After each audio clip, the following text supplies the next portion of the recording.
This quick guide shows how to safely refill your fast-act pressurized cylinder using the refill kit. Start by putting on your safety glasses, gloves, and dust mask. Make sure the cylinder is empty and depressurized. Slowly turn the old valve 3 times to release any remaining pressure, then remove it. Only use cylinders in good condition. Insert the paper funnel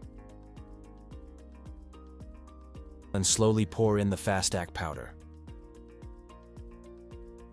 If it clogs, stir and poke with the wooden stick inside the funnel to help it flow. Next, clear powder from the threads, then attach the feed tube to the new valve.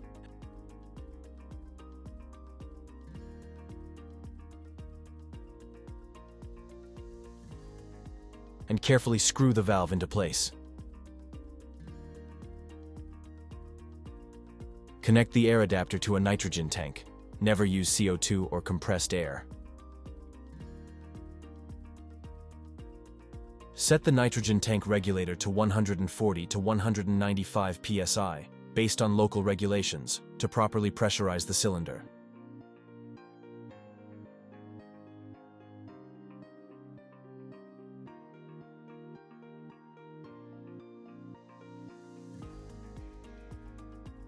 Reinstall the pin, disconnect the adapter, and attach the new hose for the 2 kg and 4 kg pressurized cylinders, or the plastic nozzle for the 1 kg cylinder. Secure the pin with a zip tie, just like a fire extinguisher. The tie loops through the pin ring and around the valve so it can't fall out accidentally. Your fast-act cylinder is refilled, secured, and ready for use. Respond with confidence using fast-act.